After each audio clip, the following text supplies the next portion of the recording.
Hey YouTube, John here. Thank you for joining me. I'm going to be drawing textures in perspective, and I'll be using some oval circles, spheres, as my objects I'll be drawing textures on in ink. So I'm just doing my perspective lines right here now, and then just putting a sun in the corner of pencil just to remind myself of my light direction. So these here will be my circles that I'm penciling in right now. The drawing will be in ink, but I like to do everything in pencil, roughing it out just so I can erase it later on. Anyways, hope you can follow along.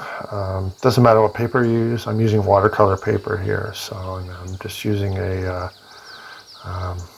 Staedtler pencils and Staedtler ink pens. You can use any paper or any pen you like.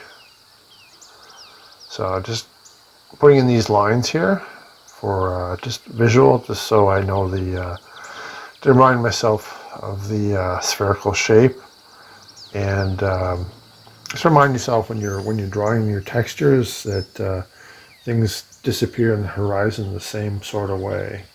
So you'll see what I mean as I draw it in.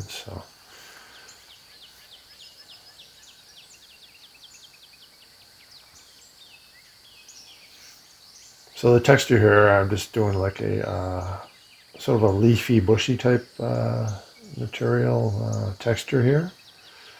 So you can use it for like plants and trees and stuff like that. So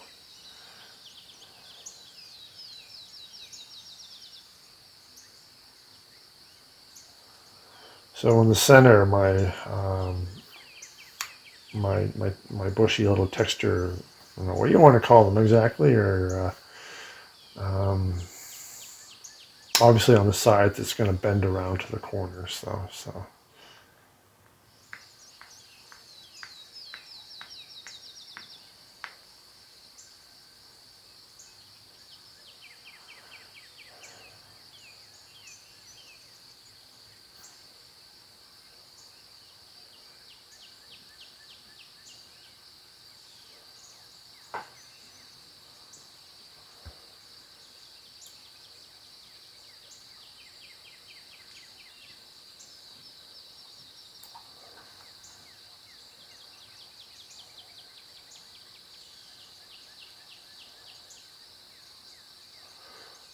So the opposite of your light direction, I'm just shading it in. I shaded it really dark around the bottom perimeter, opposite side of the light source, and then I lighten my shade as it bends around the curve there.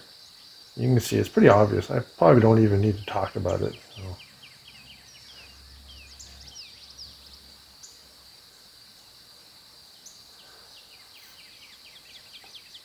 So I just put a little shadow in here. You don't have to do that. I'm just doing that for my own sake. So I do a little pencil arrow. So on this sphere here, obviously the light will be coming from directly above, or from 11 o'clock, I guess you can say. So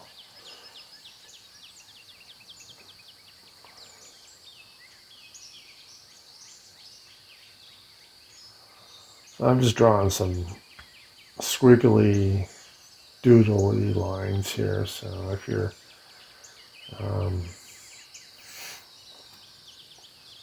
as you can kind of see, the lines come together around the edges of the sphere, and then they widen out towards the center of the sphere, and then they narrow in again around the sides, just to give it that perspective, right? So just showing your perspective is important. So it actually looks like a sphere, because if you just did it all, if all your lines were equal distances, the straight lines, it wouldn't have a three-dimensional look to it at all. It would just look like a flat circle. So it's important to keep that in mind. I've done this many times before, so if this is your first time, you can just practice it out in pencil first, and then go back and over it in ink afterwards. So if you're new to this or you don't have a lot of confidence with this, it is good to use your pencil more often. It is very lightly sketch things in, so you can just go back and erase it afterwards. Or practice on a scrap piece of paper a few times as well. That helps.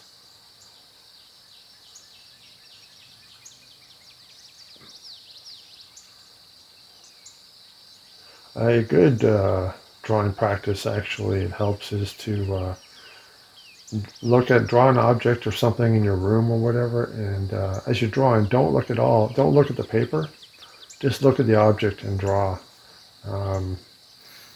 If you spend like 5 or 10 minutes every day doing that, within a week your drawing skills will have doubled in improvement. You're training your mind to see. You're training your hand, I should say, sorry, to see to emulate what your mind is seeing. So you got to train your hand to your fine motor skills to emulate what you actually see. So by drawing something without looking at the paper, actually, it does improve that quite a bit. So I just draw another arrow in for my light source, just to remind myself now. So the light source is at 1 o'clock. And I do my spherical lines here. I'm doing actually them a little closer. I'm going to do something a little bit different here. You'll see I'm going to do like a checkered pattern on the sphere. This is a little more tricky, but I just kind of quickly did it for representation.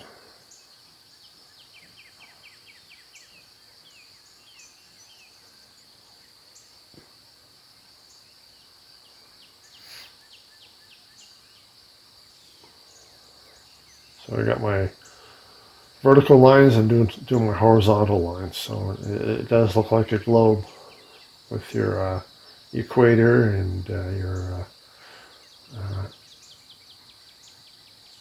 different latitude, longitude lines on it. So it's the same idea. So I'm just sort of hatching in or filling in every other space. So it looks like a checkerboard pattern on a sphere.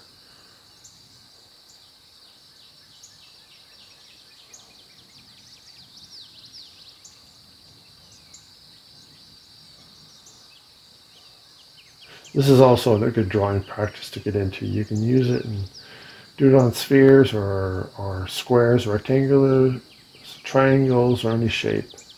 Or on a flat surface that on a horizon, it goes into the horizon there. You can do a grid in perspective and draw on the same checkerboard pattern. It's another good way to learn perspective.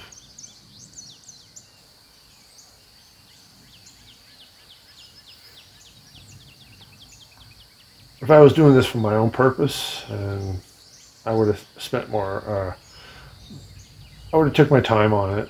But again, like I said, it's just for demonstration purposes that I rushed it.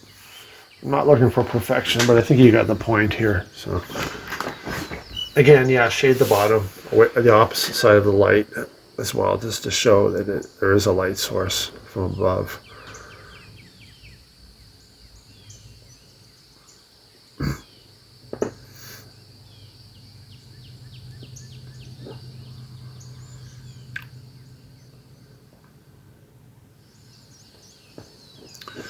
I'm just doing some squiggly lines here.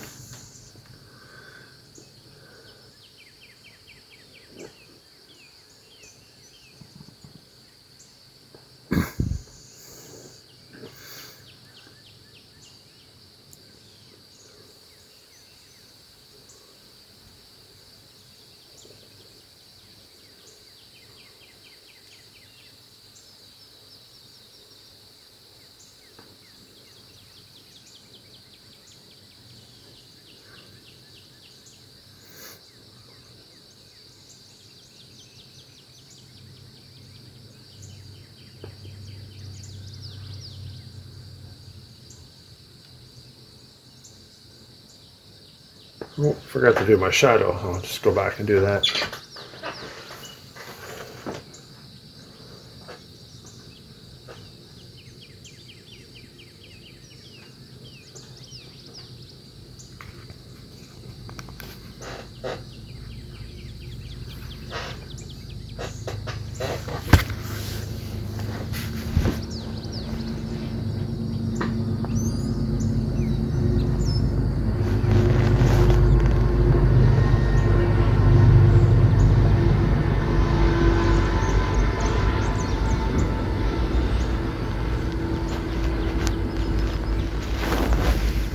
the stippling I'm doing on the sphere, I go fairly light in the center part, and around the edges, as I go towards the edge, I double up on my stippling, and then around the outer edge, I go triple on the amount of dots I put in stippling, just to show that it does curve around the edges there. Give it the shape of a sphere.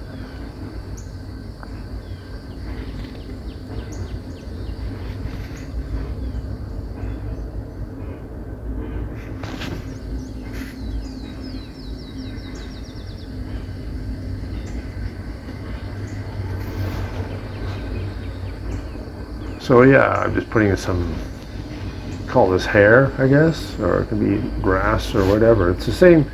Drawing grass or a hair is very similar. So I guess this would be hair. It's hanging down off the top. So.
So this is sort of like scales, I guess, here. Again, yeah, same thing. It's always the same thing. Just to show the perspective, emphasize that it goes around the edges. So yeah, I'm just going to give you a little example here of what I'm doing. I just drawn a little circle here, just to show you how it's all broken up, the sphere. So.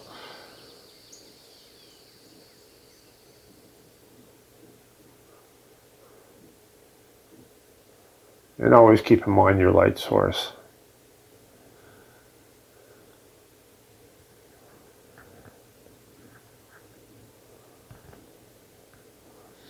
So yeah, thank you for joining me. Please like and subscribe. Thank you.